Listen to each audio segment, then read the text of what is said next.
조금 전 들어온 속보부터 전해드리도록 하겠습니다. 김건희 여사가 조금 전에 퇴원한 것으로 확인이 됐습니다. 김건희 여사가 조금 전에 퇴원을 해서 사저로 이동할 것으로 예상됩니다. 저희가 들어오는 화면을 보여드리도록 하겠습니다. 김건희 여사 오늘은 안경에 마스크를 착용하고 퇴원을 했고요. 그림이 들어오는 대로 보여드릴 텐데요. 정당한 소환 요청에 성실히 응할 거라는 입장도 함께 밝혔습니다. 특검의 소환 요청이 오면 일시와 장소를 협의에 응할 예정이라고 밝혔는데요. 오늘 퇴원하는 모습을 보여드리고 있습니다. 네, 노란색 옷을 입었고요. 머리를 묶고 비슷한 색깔의 마스크를 착용한 채로 퇴원하는 모습입니다. 네, 김건희 여사 지난 6월 16일에 서울 아산병원에 입원을 했었죠. 민중기 특검 구성 나흘 만이었는데요. 입원 12일 만에 오늘 이렇게 퇴원을 하는 모습을 저희가 보여드리고 있습니다. 공개 석상에 나선 마지막 날은 6월 3일 대선 날이었죠. 투표소에서 공개 석상의 마지막 모습이 포착이 됐었는데요. 지난 16일에 우울증 등의 지병으로 서울 아산병원에 입원을 했고요. 네, 12일 만에 오늘 퇴원을 했습니다. 네, 조금 전 서울 아산병원에서 퇴원하는 모습을 보여드리고 있습니다. 휠체어를 타고 있고요. 네, 베이지색 옷과 마스크를 착용을 했습니다. 그리고 안경을 착용했고 머리를 묶고 있는 모습을 보여드리고 있습니다. 잠시 후에 이제 사저로 이동할 것으로 보입니다. 김건희 여사 측은 정당한 특검의 소환 요청에 성실히 응할 것이라며 비공개 소환을 요청했다는 기존 보도는 사실이 아니라고 밝힌 바가 있었습니다. 특검의 소환 요청이 오면 일시와 장소를 협의해 응할 예정이라고 밝혔습니다. 네, 지난 4월 11일 한남동 관저에서 퇴거한 이후 아크로비스타에서 칩거하다가 지난 3일 투표소 공개 석상에서 마지막 모습이 포착이 됐었고요. 지난 16일 서울 아산병원에 입원했습니다. 네, 자세한 소식은 저희가 대담에서 더 이어가도록 하겠습니다. 네, 정치의 겉과 속을 들여다보는 정치온 시작하겠습니다. 오늘은 김상일 정치평론가, 강전의 국민의힘 대변인과 집중 분석해 보겠습니다. 두 분 어서 오세요. 안녕하세요. 네, 조금 전에 김건희 여사 퇴원 소식까지 보내드렸는데요. 내란 특검이 윤석열 전 대통령 출석 방식에 대해 강경한 입장인 가운데 윤 전 대통령 측은 협의가 되지 않아도 내일 출석할 거란 입장을 거듭 밝히고 있는데요. 윤 전 대통령 측의 목소리도 들어보시겠습니다.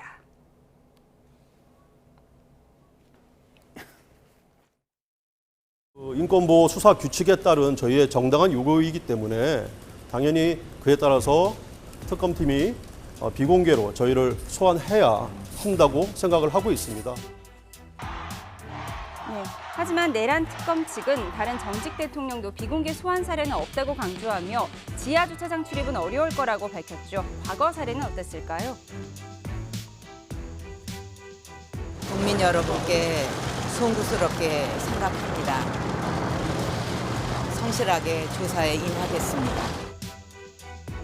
역사에서 이번 일로 마지막이 되었으면 합니다. 다시 한번 국민 여러분들에게 죄송스럽다는 말씀을 드립니다. 그런데 윤 전 대통령 지금 재판을 받을 때 지상 출입료로 다니며 지지자들을 향해 인사를 건네기도 했죠. 그렇다면 왜 특검에는 비공개 소환을 요청한 걸까요? 민주당 반응까지 듣고 오시죠.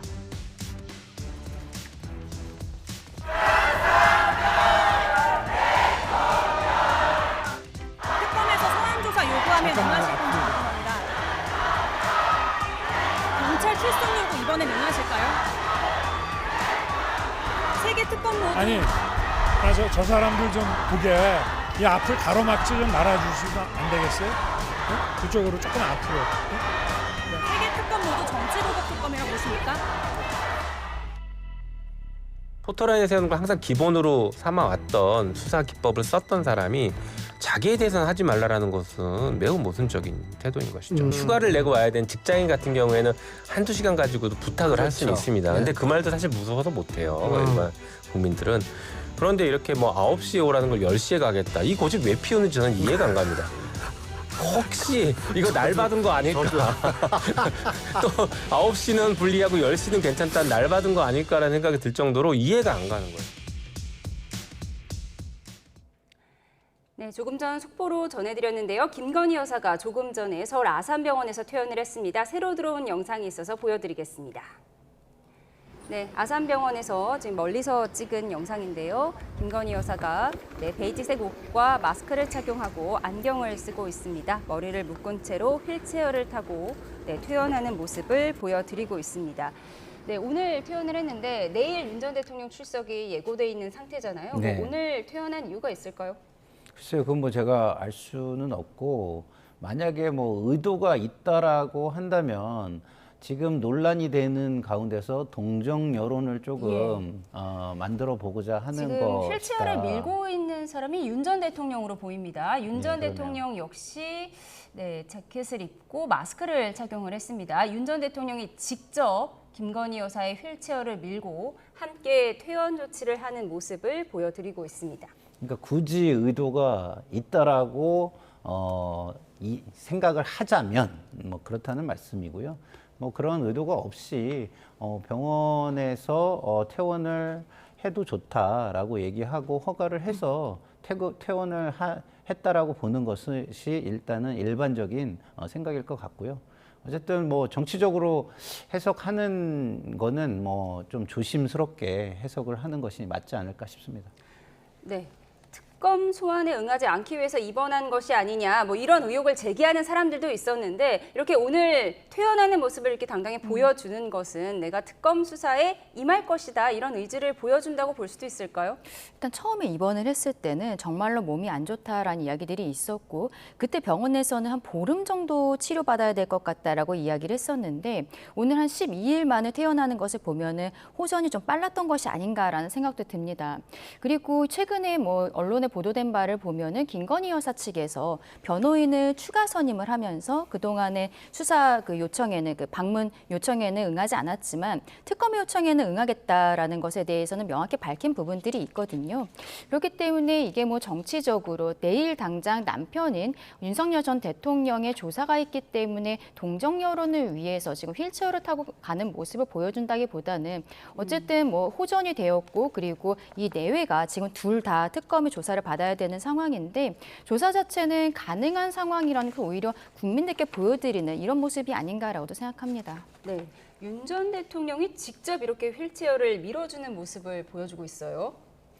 뭐 당연히 가족이 같이 있고 보호자가 있으면 보호자가 휠체어를 미는 경우가 있긴 한데 저것이 예를 들어서 약물을 복용한 사람, 좀 어지럼증이 있을 만한 상황 이러면은 안전을 위해서 병원에서 제공한 것이라면 사실은 병원 측에서 휠체어를 미는 것이 맞겠죠. 그런데 지금 윤 전 대통령이 휠체어를 밀고 있는 것으로 보면 뭐 그런 상황은 아닌 것 같은데 어쨌거나 조금 뭐 제가 볼 때는 일반적이지는 않은 모습이다라는 생각이 좀 듭니다. 그래서 뭐 또 거기에 뭐 의구심을 제기할 수도 있겠으나 뭐 아까 말씀드린 것처럼 현재로서는 그렇게까지 예민하게 말씀을 드리지는 않겠습니다. 예, 지금 휠체어를 밀고 있는 윤 전 대통령 내일 10시에 특검에 출석할 예정이잖아요. 네. 그런데 이 출석 방식을 놓고 특검과 윤 전 대통령 측 사이에 기싸움이 이어지는 모양입니다.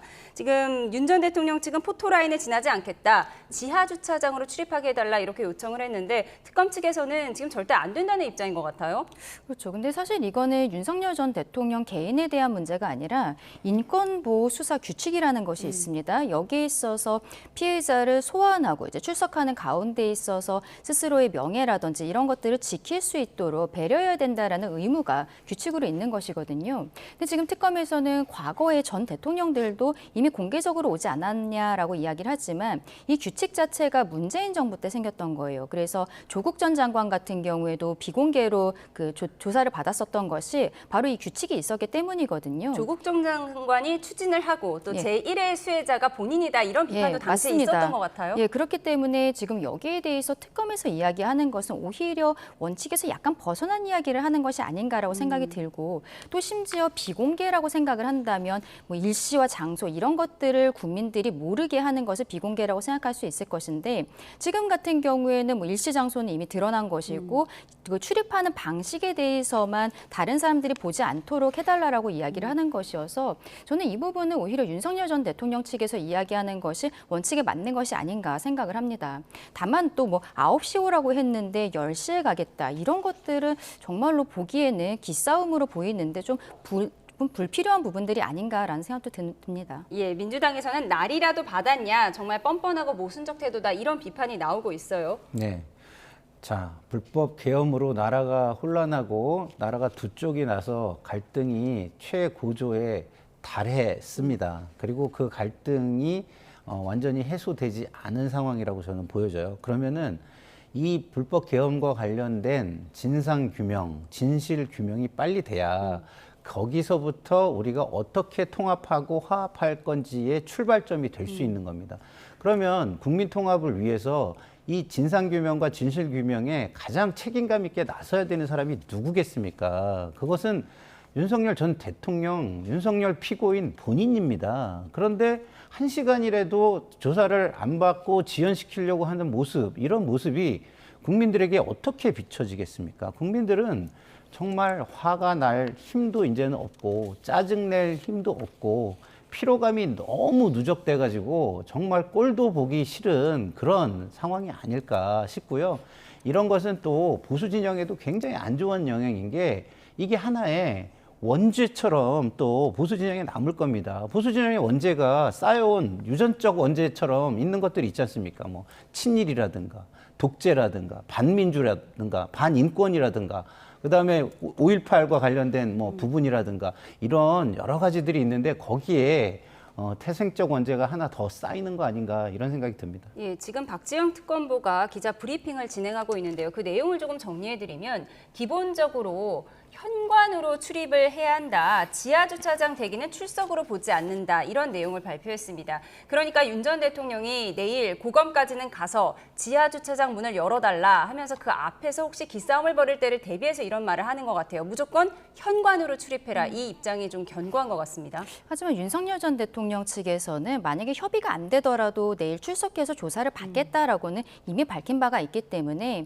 특검에서 이렇게 지하주차장으로 들어가는 것에 대해서 강경하게 반대하는 모습을 보인다면 특검에서 이야기하는 대로 정문으로 들어가게 되지 않을까라고 생각을 합니다. 앞서 말씀드린 것처럼 이건 인권보호 수사 규칙에 따른 것이고 윤석열 전 대통령 측에서 부당한 요구를 하고 있다라고 보기는 좀 어렵지 않나라고 생각을 하는데 특검 측에서는 어쨌든 수사를 조금 더 빨리 하고 싶은 마음이 있는 것이 아닌가라고 생각을 하는데요.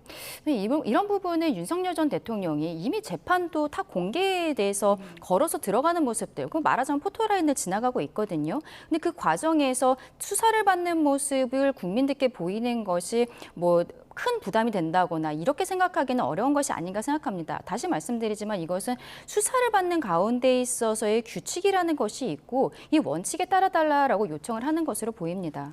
그런데 비공개라는 의미가 지하로 들어가는 의미는 아니에요. 명확하게 좀 알고 계셔야 되는 게 시청자분들이 좀 모르실 것 같아서 말씀을 드리면 비공개라는 거는 일시, 뭐 장소 이런 거를 대외에 알리지 않고 포토라인을 설치하지 않는다는 의미인 거지. 그러니까 포토라인을 설치하면 거기 서가지고 얘기를 해야 되잖아요. 네. 서가지고 사진을 찍고. 근데 지금까지 포토라인을 뭐 만들었나요? 그냥 지나가면서 기자들이 따라 붙어서 질문을 한 것이죠. 그래서 비공개 소환이라는 것이 지하로 들어가는 것은 아니다. 지하로 들어가는 것은 오히려 특혜로 국민들에게 인식될 것이다라는 말씀을 제가 드립니다. 네, 오늘 특검보가 밝힌 내용을 또 보면요. 윤 전 대통령 측은 국가적 법익에 관한 죄고 전 국민이 피해자라고 밝혔습니다. 그러면서 피의자 인권과 피해자 인권을 무엇을 더 우선시할 것인지 살펴보겠다 이런 내용을 밝혔거든요. 이 부분은 어떻게 보셨습니까? 그러니까 이건 원칙에서 벗어난 이야기를 하는 겁니다. 국가적 법익에 대한 죄명을 가지고 조사를 받는 피의자의 경우에는 그렇다면 공개되어야 된다. 사생활의 비밀이라든지 이런 명예에 대해서 전혀 신경 쓰지 않아도 된다. 이런 것들은 전혀 법에 규정되어 있지 않은 것이거든요.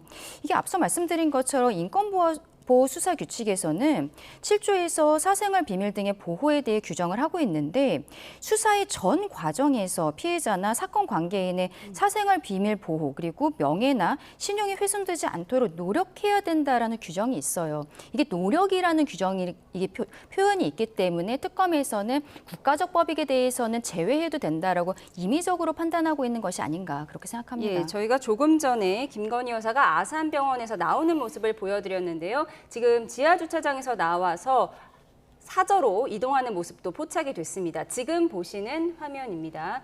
네, 뭐 여전히 지금 뭐 전직 대통령 경호는 받고 있는 거니까요. 네, 맞습니다. 또 뭐 윤석열 전 대통령이 함께 하고 있기 때문에 경호 인력이 지금 붙어서 함께 이동하는 것으로 보이고요. 예, 저렇게 휠체어에서 내려서 지금 차량으로 이동을 했습니다. 그렇죠. 김건희 씨 혼자 만약에 이동을 한다면 저렇게 뭐 경호나 이런 것들이 붙지는 않겠죠. 그런데 이제 전직 어쨌든 대통령 영부인의 경우에는 경우가 좀 다른가요?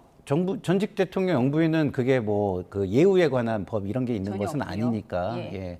그렇기 때문에 이제 대통령이 함께 하기 때문에 저 경호 인력이 있는 것으로 보이고요. 어쨌든 저런 모습들을 이렇게 보여주는 것이 국민들의 어떤 법 감정, 국민 정서에 도움이 될지는 저는 잘 모르겠습니다. 왜냐하면 굉장히 무슨 모시듯이 하는 거잖아요, 저게. 근데 지금 피고인들이에요. 그러면 반성하는 모습, 겸손한 모습, 이런 모습을 국민들이 봐야 조금 안쓰러움도 느끼고 동정심도 느끼고 그러는 건데 뭐 마치 아직도 뭔가 대우를 받는 사람, 뭔가 권한과 권력과 지위를 누리는 사람 이렇게 보여지지 않을까 싶습니다. 예, 조금 전에 이렇게 서울 아산병원에서 카니발 차량에 윤 전 대통령이 지금 조수석에 탑승을 한 것 같고요. 뒷자리에 휠체어에서 내린 김건희 여사가 탑승을 했습니다. 조금 전에 출발을 했고요. 이제 서울 아산병원에서 서초동 아크로비스타로 이동 중에 있습니다. 뭐 거리가 멀지는 않으니까요. 한 20분 정도가 걸리지 않을까 이런 생각이 드는데요. 지금 보시는 화면은 이제 병실에서 이제 병원 밖으로 이동하는 모습입니다. 휠체어를 타고 이제 베이지색 의상과 마스크 그리고 안경을 착용한 채로 이동을 하고 있습니다. 윤 전 대통령이 직접 김건희 여사의 휠체어를 미는 모습도 보여드리고 있습니다. 지금 김건희 여사 측은 아무래도 변호인과 함께 이제 특검 수사에 대비하고 있겠죠. 그렇죠. 변호인을 추가 선임한다라고도 이야기를 하면서 특검에서 소환 요청이 왔을 때는 적극 응하겠다라는 의지를 보여주고 있는 것으로 보입니다. 그러면은 지금 현재로서는 그동안의 소환에 대해서 응하지 않았지만 특검에서도 곧 소환 요청이 있을 것이라고 생각을 하거든요. 그때 갈 때도 휠체어를 타고 들어갈지는 모르겠습니다만 처음에 한 보름 정도 병원에 입원해야 될 것 같다라는 의료진의 소견이 있었는데 한 12일 만에 퇴원한 것을 보면은 이제는 뭐 건강이 어느 정도 괜찮다라는 의료진의 그 생각이 있었던 것이 아닌가 보입니다. 왜냐하면은 특검에 곧 조사를 받게 될 것이라는 것은 의료진 측에서도 알고 있을 것이고 이게 굉장한 스트레스적인 상황이 될 것인데 이것을 이겨낼 수 있다라는 판단이 있어서 퇴원시켰다라고 생각을 하거든요. 그렇다면은 특검 측에서도 아마도 여기에 대한 진단서 같은 것은 김건희 여사 측에서 제출을 하겠지만 판단해서 아마 신속하게 소환 조치가 있지 않을까 생각합니다. 네, 지금 김건희 여사와 관련된 각종 의혹을 수사하는 민중기 특별검사가 오늘 삼부토건 주가 조작 사건 관련해서 자료를 넘겨받았다고 하더라고요. 네. 지금 수사 준비는 어떻게 되고 있을까요? 뭐 특검이 굉장히 강한 의지를 가지고 준비 기간 이런 것도 최대한 단축시키려고 하면서 빠르게 움직이는 모습으로 봐서는 자료 검토도 굉장히 성실하게 그리고 강도 높게 진행이 되고 있는 것으로 추정이 됩니다. 예. 지금 계속해서 화면을 보여드리고 있는데요. 김건희 여사가 퇴원하는 화면을 보여드리고 있고요.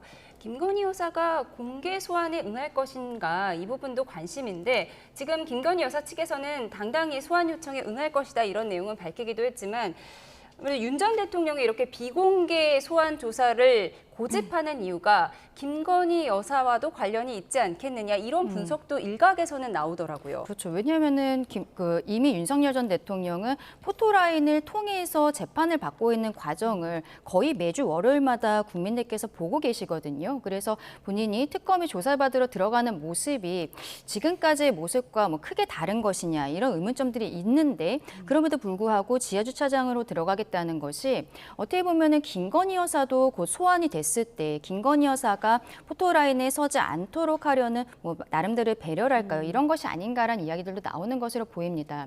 다만 여기에 대해서는 두 개의 특검이 서로 다른 분들이 하고 계시기 때문에 각 특검마다 이 수사 진행 상황, 수사 방식이라든지 소환 방식에 대해서는 서로 다른 판단을 할 가능성이 있어요.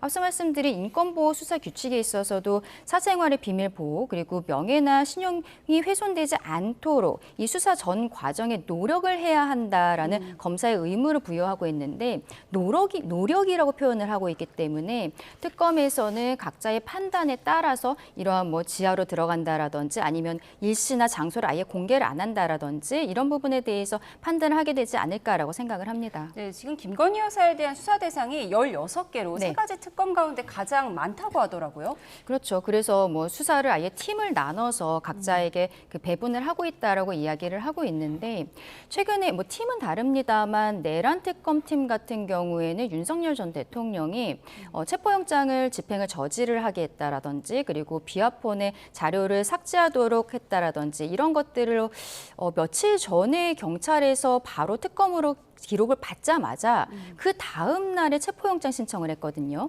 법원에서는 특검에서는 아직까지 소환 요청을 한 적이 없고 또 윤석열 전 대통령 측에서 특검의 소환 요청에 응하겠다라는 의견서가 들어왔기 때문에 영장 자체는 기각을 했습니다만 굉장히 빠른 속도감을 보이고 있어요. 그러면은 지금 김건희 여사 같은 경우에도 또 최근에 도이치모터스 주가 조작과 관련해서는 서울고검에서 새롭게 확보한 증거가 있는 만큼 아마도 지금 소환이라든지 이런 것들도 빠르게 이루어질 가능성이 있을 것이라 생각합니다. 지금 뭐 특검은 내란 특검, 김건희 특검, 최상병 특검 세 가지 특검이지만 네. 사실 좀 겹치는 부분도 있는 거잖아요. 그렇죠. 겹치는 부분도 있죠. 그렇지만 어쨌든 그 겹치는 부분도 역할 분담을 해가지고 할 것이고요. 뭐 이걸 중복적으로 수사를 하지는 않을 거예요. 예. 그래서 아마 이렇게 어느 한 특검에서 특정한 자료가 확보되거나 그러면은 뭐 충분히 그런 것들을 또 다른 특검에서 요청해가지고 받아보고 할 수 있는 상황이다. 저는 이렇게 생각이 들고요.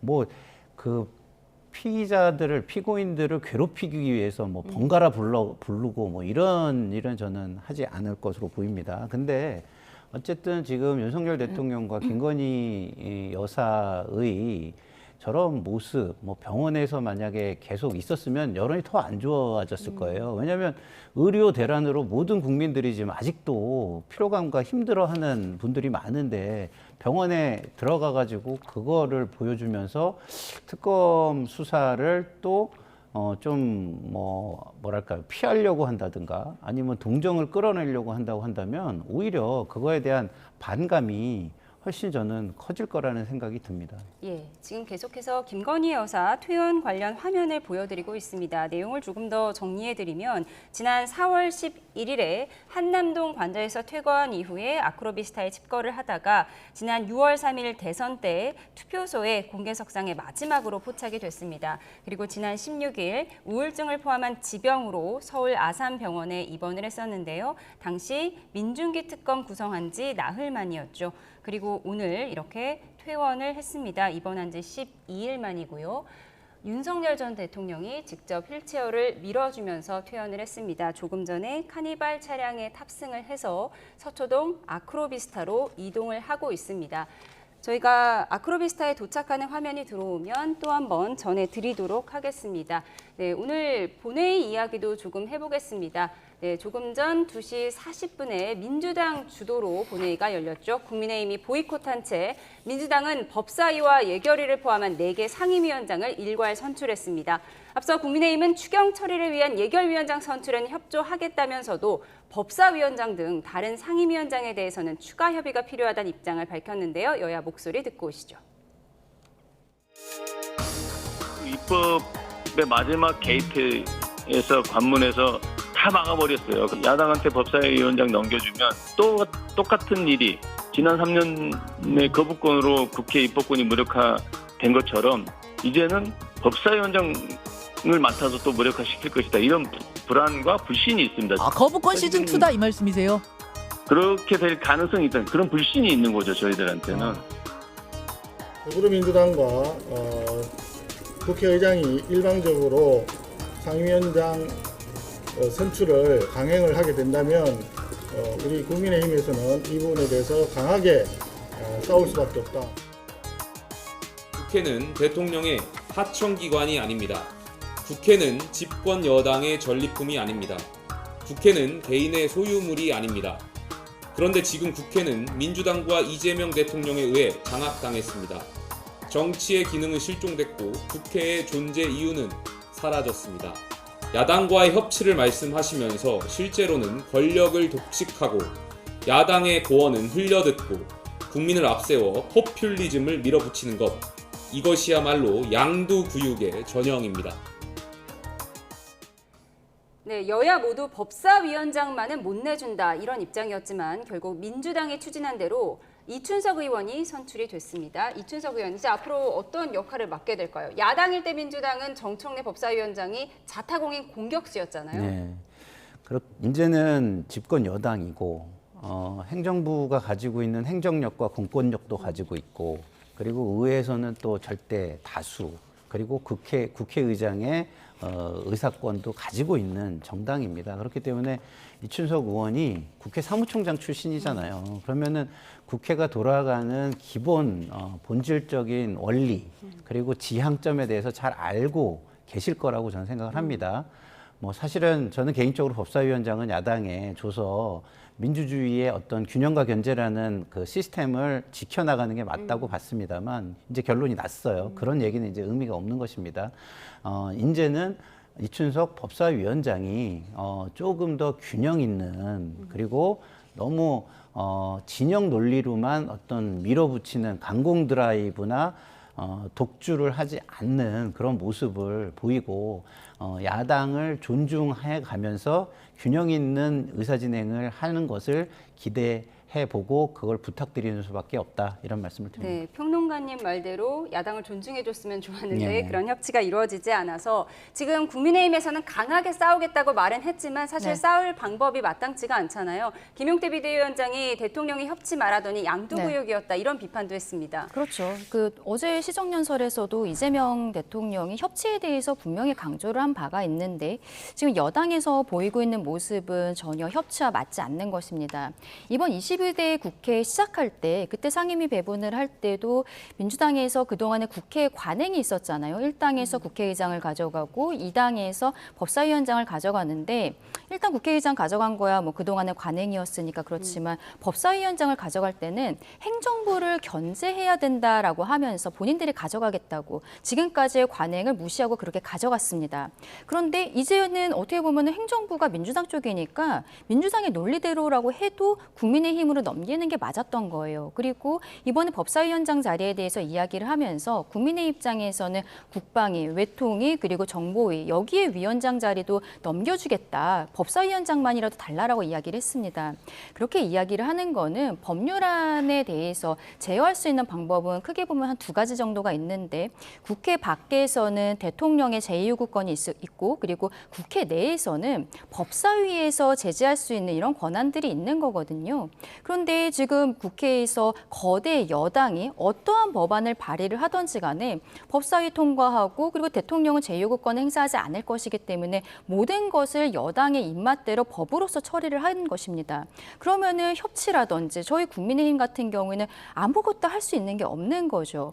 이런 것들을 당연히 민주당에서 알고 있고 그렇기 때문에 그동안에 2당에서 야당에서 법사위원장 가져가야 한다고 스스로도 이야기를 했으면서 이렇게 대통령이 시정연설에서 이야기한 것도 하루 만에 뒤집는 모습 정말 유감이라고 말씀드릴 수밖에 없습니다. 예. 그런가 하면 이재명 대통령의 첫 번째 시정연설, 연설 후에는 야당 의원들과 일일이 악수해서 눈길을 끌기도 했죠. 그 이후에 어떤 얘기들이 나왔을까요? 화면으로 만나보시죠.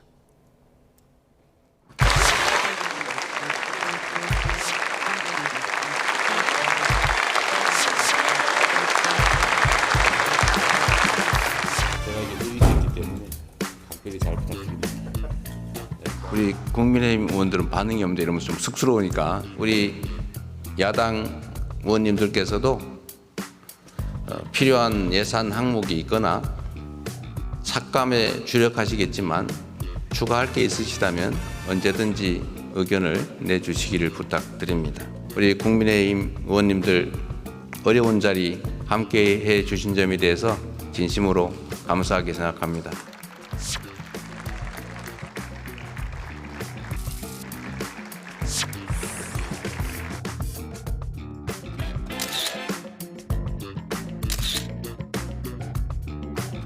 당연한 일이 당연하지 않게 됐다가 다시 당연한 일이 된 그 장면이기 때문에 저는 굉장히 좋게 봤고, 대통령이라는 자리는 어떻게 보면 가장 어려운 자리인데, 그리고 대립과 당연하죠. 갈등이 있으면 더 마다하지 않고 가서 얘기도 듣기도 하고 손도 내밀고 해야 돼요.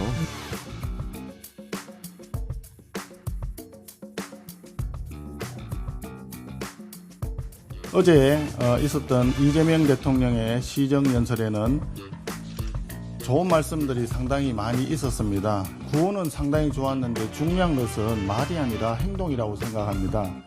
내로남불식 구호가 아닌 실천을 통한 협치, 법 앞의 평등이 진정으로 실현되어야 합니다.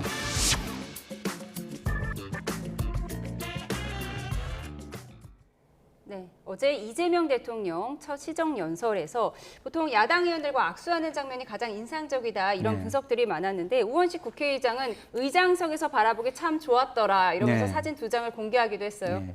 이재명 대통령의 행보는 국민 통합과 협치를 향해서 가고 있다고 저는 생각합니다. 그래서 지금 이런 일련의 의회에서 일어나는 일을 대통령과 결부시키는 거는 저는 안 맞다고 생각해요. 이건 의회의 모습인 거예요. 그러면은 대통령의 의지가 그렇지 않은데도 왜 이런 일이 일어나느냐 이렇게 질문하실 수 있는데, 그것은요 지금 의원들이 강성 지지층의 눈치를 너무 많이 보기 때문입니다. 그리고 김병기 의원이 만약에 법사위를 내주면 원내대표 자리를 지키지 못할 것이다 이런 얘기도 돌아요. 그것은 왜 그런 거냐면 의원들이 강성 지지층을 이용해서 자기 권력을 추구하려는 의원들이 너무 많은 거예요.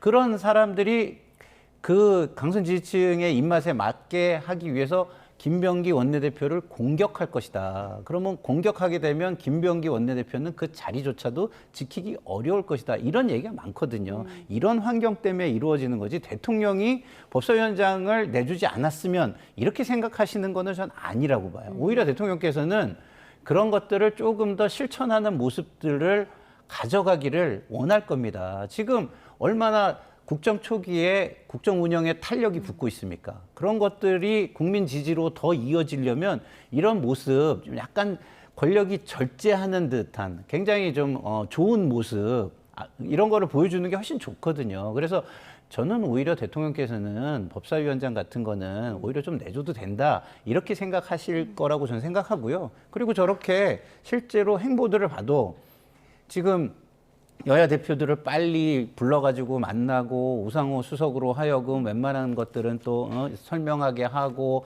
그다음에 송미령 장관도 그 내부의 반발을 무릅쓰고도 이렇게 협치의 모습으로 유임 임명하고, 이런 모습들이 대통령의 모습인 거예요. 그래서 지금 뭐 송원석 원내대표나 우리 강 대변인님께서 대통령을 여기에 갖다 결부시키면 저는 오히려 더 대통령을 밖으로 밀어내는 결과가 되기 때문에 그거는 좋은 전략은 아니다 이런 생각이 듭니다. 어제 대통령 시정연설에 야당의 야유도 없고 피켓 시위도 없고 악수하는 모습이 훈훈했다 이렇게 분석이 나오고 있는데, 송원석 원내대표가 내로남불이라고 이렇게 메모에 적는 모습이 포착이 됐어요. 사실 참 이 국회 안에서 의원들의 휴대폰 같은 게 기자들의 카메라에 포착된 경우가 종종 있었는데 의도한 걸까요? 어느 정도는 그렇지 않았을까 생각합니다. 왜냐하면 조금 아까 영상에서도 송원석 원내대표가 내로남불이라는 단어를 다시 한번 쓴 부분들도 있거든요. 이재명 이재명 대통령의 협치에 대해서 이야기하고 그리고 공정사회, 상식, 합리적 사회 이런 표현들을 썼는데 이게 지금 그러니까 여당의 모습과 맞닿아 있지 않다라고 생각이 드는 것이죠. 지금 법사위에 대한 부분들도 왜 대통령에게까지 이렇게 이야기를 하느냐라고 말씀하시지만 저는 지난 주말에 저희 국민의힘 지도부와 대통령의 오찬이 있었잖아요. 그때 국민의힘 측에서는 법사위원장 자리를 대통령에게 이야기를 했습니다. 민주당에서는 왜 이거는 국회의 일인데 번지수가 잘못된 거 아니냐, 왜 대통령에게 이야기하냐라고 해요. 그런데 지금 김병기 원내대표가 선출되는 과정에 있어서 법사위원장 자리 주지 않겠다라고 공약처럼 이야기한 부분이 있기 때문에 저는 김병기 위원장 원내대표가 지금 법사위원장으로 딜을 할 수 있는 위치가 아니라고 생각을 합니다. 그러면 그때 저희가 오찬 자리에서 이야기를 했을 때 만약에 이재명 대통령이 여당에서도 협치의 정신에 대해서 조금 더 생각해달라 이 정도 말 한 번 정도 해줬으면 김병기 원내대표에게도 저는 공간이 열렸을 것이라고 생각을 하거든요. 그런데 이재명 대통령이 그 이야기에 대해서 국회에서 할 일이다라고 이야기를 하면서 그냥 거두절미하고 끝나버린 것이죠. 이런 부분들이 굉장히 아쉽다라고 말씀을 드리는 것입니다. 그리고 지금 어쨌든 민주당에서 대통령이 말한 협치 이런 것과 맞지 않는 부분으로 법사위원장 자리를 가져간 것뿐만 아니라 공정한 사회 이런 것들 대통령이 이야기하고 있는데 김민석 총리 후보자의 지금 전적들을 보았을 때 국민들께서 저런 사람이 공정한 사회 여기에 있어서의 그 국정 2인자가 될 수 있는 사람인가 의문을 갖고 계신 분들이 많거든요. 바로 그런 부분을 지적하기 위해서 송원석 원내대표가 저런 단어를 쓴 것이 아닌가 생각합니다. 근데 대통령은요. 자신들의 지지층의 갈등도 생각을 해야 돼요. 지금 국정 초기 동력이 붙는 상황에서 그 강성 지지층을 또 자극해가지고 내부의 갈등이 생긴다면 이 탄력을 잃을 수도 있잖아요. 그러면 어떻게 속 시원하게 한 방에 모든 것을 해결하는 쪽으로 대통령이 모든 걸 할 수 있는 게 아닙니다. 그런 제스처를 보여줌으로써 당도 따라오게끔 자연스럽게 흘러가게 하는 것이지 어떻게 대통령이 정당에다가 이래라 저래라 이렇게 하면 그건 맞지도 않고요. 그걸 원하는 것도 옳은 방법은 아니다. 이런 말씀을 드립니다. 그런데 어제 시정연설에서는 유독 두 사람이 눈에 띄었습니다. 서로 찐명이라며 당대표 경쟁을 벌이고 있는 박찬대 의원과 정청래 의원 화면으로 만나보시죠. 네, 박찬대, 정청래 두 후보 중 누구와 악수를 먼저 해야 하나 이 대통령이 고민을 하는 듯 했는데요. 두 후보가 먼저 손을 맞잡게 한 뒤에 대통령이 손을 얹으며 훈훈하게 마무리를 했습니다. 하지만 이후 상황은 달랐습니다. 시정연설이 종료된 후 11시 20분쯤 박찬대 의원이 페이스북에 이재명 대통령께서 가장 먼저 인사한 사람은? 이라고 물으며 박찬대 TV 유튜브 영상을 링크했는데요. 박찬대 의원이 추미애 의원 등 동료들과 함께 본회의장 입구 앞에서 기다리고 있던 바로 이 장면입니다.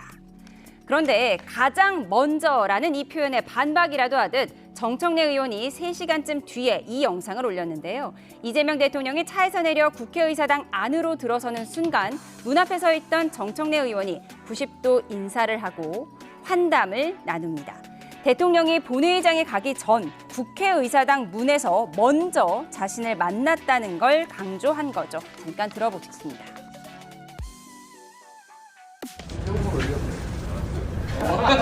방법이 되겠다. 네, 이에 질세라 박찬대 의원, 오늘은 지난 2022년 대선에서 이재명 대통령도 지지를 호소한 적 있는 여성 전용 온라인 카페 회원들에게 메시지를 보냈습니다. 잼씨를 지킬 찬씨 왔대라는 제목의 쇼츠 영상에서 볼하트를 날리고 있죠. 잼씨는 이재명 대통령의 이름과 여성시대를 합쳐 이 대통령의 지지자들이 만든 별명으로 알려져 있다고 합니다. 네, 누가 먼저 인사를 했느냐, 결국 경쟁이 아름답기는 힘든 것 같습니다. 그렇죠. 그리고 좀 유치하잖아요. 저는 이러지 않았으면 좋겠어요. 집권 여당입니다. 집권 여당이면 지지층도 중요하지만 지지층 외의 국민들도 함께 책임지려는 모습을 보여주는 게 좋고 그런 것들을 누가 잘할 수 있는지를 경쟁하는 게 맞지. 아, 내가 아부 좀 더 잘해. 이걸 보여주는 경쟁이 어떻게 이게 집권 여당 대표의 경쟁이 될 수가 있습니까? 예. 그래서 그런 부분에서는 좀 아쉽다는 생각이 들고요. 이미 이재명 대통령은 여기에 별로 개입하고 싶지 않다라는 거를 사실상 표명한 거잖아요. 네. 근데 왜 끌어들여가지고 오히려 당원들을 더 갈등할 요소를 만들어 자꾸 가시는지 저는 이해가 되지 않습니다. 왜 자꾸 대통령을 끌어들이냐라고 했는데 아무래도 명심 경쟁이다 보니까 이런 것 같습니다. 그렇죠. 원내대표 선거 때도 똑같은 상황이었으니까요. 그때도 김병기 후보, 서영교 후보 두 분이 다 찐명이다 이런 것들이 선거 캠페인이었었는데 이번에 8월 2일에 되는 전당대회 과정에 있어서도 아마 당대표도 똑같이 그런 형태로 나갈 것이라고 생각을 합니다. 근데 누가 봐도 사실 이재명 대통령과 굉장히 가까운 분들인데 최근에는 뭐 정청래 의원이 과거에 했었던 발언들이 소환되면서 왕수박 아니냐 뭐 이런 이야기들이 나오는 게 정말로 저희 입장에서 보기에도 의아하다라는 생각이 드는데 글쎄요. 저희 국민의 입장에서는 어쨌든 당정 간의 수직적 관계가 저희가 정리가 되지 않았었기 때문에 윤석열 전 대통령이 비상계엄을 선포할 때 저희에게서는 아무런 그 힘을 쓸 수가 없었던 부분들 굉장히 반성을 하고 있습니다. 근데 지금 민주당이 보여주고 있는 것도 어느 당대표가 되든지 간에 과연 당정이 수평하게 함께 나갈 수 있는 것인지 좀 뭐랄까요 걱정이 되는 부분들이 있어요. 아마 근데 민주당 안에서도 그런 생각들을 좀 하게 되지 않을까 생각합니다. 네, 누가 먼저 대통령과 인사를 했을까 당대표 경쟁자들의 이야기까지 들어봤습니다. 지금까지 김상일 정치평론가, 강전의 국민의힘 대변인과 함께했습니다. 고맙습니다.